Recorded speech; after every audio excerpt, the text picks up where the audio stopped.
El olor del metal quemado todavía lo siento en mi lengua. Tenía 17 años, y ese día el mundo dejó de ser un lugar seguro. No había libros, ni juegos, ni risas que pudieran prepararme para lo que estaba a punto de enfrentar. El rugido de los cañones no solo retumbaba en mis oídos, retumbaba dentro de mí, como si quisiera arrancarme de golpe la inocencia que aún me quedaba. Recuerdo la tierra temblando bajo mis botas, el sudor mezclado con miedo recorriendo mi espalda, y la certeza de que no había vuelta atrás. Ese instante se grabó en mi memoria como una herida que nunca cicatriza, un recordatorio de que la juventud puede ser arrebatada en un segundo. A veces me pregunto si aquel día realmente existió, o si fue un mal sueño del que jamás pude despertar. Pero las cicatrices, aunque invisibles, me responden cada noche. Tenía apenas 17 años, y el ejército me había enviado a una guerra que no entendía, una guerra que me rompería por dentro. El silencio después de la primera detonación fue más aterrador que el estruendo. Era el silencio de los que ya no respiraban, el silencio de una vida que dejaba de ser mía. Desde entonces, cada palabra que pronuncio carga el peso de esa memoria, como si hablara desde una tumba abierta. La inocencia antes de la tormenta. A los 17 años, la vida debería tratarse de primeros amores, risas hasta la madrugada y sueños demasiado grandes para caber en un pueblo pequeño. Recuerdo el sabor del pan barato por la mañana, cómo el sol golpeaba los vidrios rotos del patio escolar y cómo corríamos hasta que nos ardían los pulmones, persiguiendo nada más que la sensación de estar vivos. Ese era mi mundo. Mi única guerra entonces era contra el aburrimiento, contra la idea de que la vida era demasiado ordinaria. Yo pensaba que tenía tiempo, pero el ejército vio otra cosa, no a un chico con sueños, sino a un cuerpo para llenar de órdenes, un número más para lanzar al fuego. Llegaron con promesas, orgullo, honor, hombría, palabras que hacían asentir a nuestros padres y llorar en silencio a nuestras madres por la noche. A los 17 les creí. Creí que usar el uniforme significaba que yo importaba, que entrar en formación era entrar en la historia. Lo que no sabía era cuán rápido la risa se convierte en silencio, cuán rápido los sueños se intercambian por sobrevivir.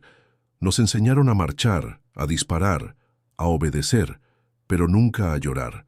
Y cuando llegó el momento, entendí demasiado tarde que no nos habían preparado para lo único que destruye a un soldado más que las balas: perderte a ti mismo antes de siquiera saber quién eres. La traición de la confianza.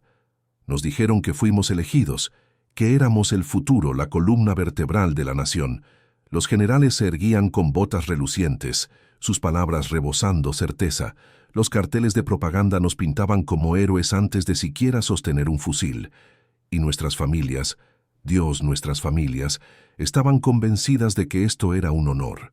El apretón de manos de mi padre el día que partí fue firme, orgulloso, como si me entregara un legado. Mi madre no habló.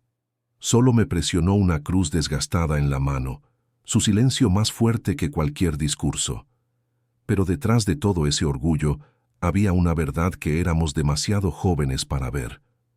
No nos estaban protegiendo, nos estaban usando. Cuerpos de 17 años, mentes maleables, fáciles de mandar, fáciles de sacrificar. Decían que luchábamos por la libertad, por la justicia. Pero en los momentos callados entre ejercicios me preguntaba, ¿la libertad de quién? ¿La justicia de quién? No importábamos como individuos, éramos piezas de ajedrez, alineadas en un tablero donde los reyes nunca sangraban. Esa revelación no vino con ira al principio, sino con un vacío hueco. La traición no fueron solo las órdenes o las mentiras, fue descubrir que quienes debían protegernos eran quienes nos estaban firmando para morir. Y una vez que ves eso, ya no hay retorno. Primera sangre, primera fractura. La primera vez que oyes un disparo silbar junto a tu cabeza, no parece real. Es como si el mundo exhalara a través del metal.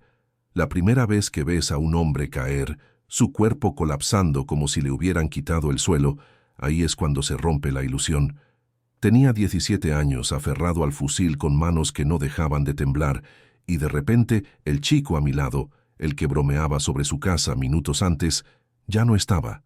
Sin advertencia, sin últimas palabras. Solo silencio tragándose su risa para siempre.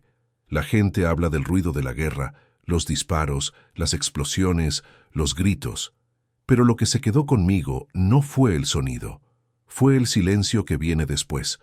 Un silencio tan denso que se clavaba en el pecho, como si el mundo se detuviera para observar. Ahí comprendí que la vida se dividía en dos partes, antes de ese disparo y después. La infancia no terminó con los años, sino en un solo latido. Y yo estaba ahí entre humo y polvo, sabiendo que nada dentro de mí volvería a estar intacto, el peso de sobrevivir. Cuando el polvo se asentó y los cuerpos fueron contados, yo aún respiraba. Solo ese hecho pesaba más que el fusil que cargaba. Debería haber sentido gratitud, pero nunca llegó. En su lugar, una pregunta me carcomía sin descanso. ¿Por qué yo y no ellos? A los 17, aprendí que sobrevivir no siempre es un regalo. Es una deuda que nunca terminas de pagar. Cada noche después de esa primera batalla, sus rostros volvían a mi mente. El chico que compartió su último trozo de pan conmigo, el que susurró sobre su madre antes de cerrar los ojos por última vez. Ellos no salieron de ese campo, yo sí, y cada paso que di después se sintió como si los llevara sobre mis hombros, sus voces presionándome, recordándome que vivía en su lugar. El peso no era solo memoria, era cada respiro que ellos ya no podían tomar. Heridas invisibles. La guerra no dejó medallas en mi pecho, solo sombras cosidas bajo mi piel. La gente me veía y veía a un chico que volvió con vida. No veían las noches en que despertaba jadeando, arañando las sábanas como si fueran alambre de púas. No oían las voces que aún me llaman en la oscuridad, voces de muchachos enterrados lejos de casa. Es extraño cómo ciertas cosas te traicionan. El olor de la lluvia en el concreto se convierte en olor a uniformes mojados. Un portazo se convierte en una explosión de artillería. El llanto de un niño se transforma en el grito de alguien que no pude salvar. Y cuando intenté explicar, solo movían la cabeza y decían, «Sigue adelante». Pero, ¿cómo seguir cuando cada rincón del silencio está embrujado? Mis cicatrices nunca sangraron, pero tampoco sanaron. Cuando la guerra te sigue hasta casa. Volví a los 18, pero por dentro me sentía más cerca de los 80. La gente me recibió con sonrisas, como si la guerra se hubiera quedado tras la frontera, sellada en otra tierra. Pero la verdad es que me siguió de regreso. Se sentó conmigo en la mesa, pesada e invisible, robando el sabor de la comida. Me susurraba al oído cuando todos dormían. Las calles donde una vez jugué se sentían extrañas, como si caminara por un lugar que solía conocer, pero al que ya no pertenecía. Los amigos hacían preguntas simples, ¿cómo fue? Y solo podía responder con silencio porque no hay palabras que hagan digerible el horror. Querían historias de valentía. Yo solo tenía confesiones de miedo. Para ellos era un sobreviviente. Para mí, seguía atrapado en el campo de batalla, cargando una guerra que se negaba a terminar. La confesión jamás dicha. Hay cosas que nunca me atreví a decir, ni a mis padres ni a los compañeros que volvieron, ni siquiera a mí mismo en las noches sin sueño. Esta historia, ahora, es lo más cercano que he estado de una confesión, porque la verdad es que sobrevivir no fue el final de la guerra. Fue el comienzo de una vida donde cada palabra parecía peligrosa, donde el silencio se convirtió en mi único uniforme.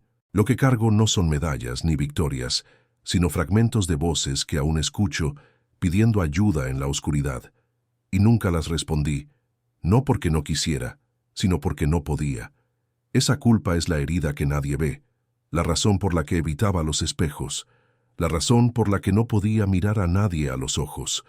Ahora, romper ese silencio se siente como volver al campo de batalla, pero es la única forma de respirar, el ajuste de cuentas con la verdad. Durante años intenté convencerme de que lo que ocurrió tenía sentido, que tal vez toda esa muerte, todo ese dolor, servía a un propósito mayor.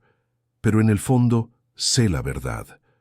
No se trataba de honor, ni de defender algo real. Se trataba de pérdida, de jóvenes enviados a morir por palabras que apenas entendían, por banderas que nunca sangraban, por órdenes firmadas por manos que jamás tocaron el barro. Si hay algo que mis cicatrices me enseñaron, es esto: nunca romanticen el combate. Te venden historias de valentía, de hermandad, de destino, pero nunca te dicen cómo se siente oír a alguien ahogarse en su último aliento a los 17. Nunca te cuentan cómo la guerra te roba la oportunidad de ser joven, de estar completo, de dormir sin pesadillas otra vez. Si alguien me hubiera escuchado entonces, tal vez otros chicos no habrían caído en la misma trampa, pensando que eran invencibles, cuando en realidad eran desechables. La cicatriz final, el campo de batalla, ya no está. El barro se secó, los gritos se apagaron y los uniformes se volvieron polvo.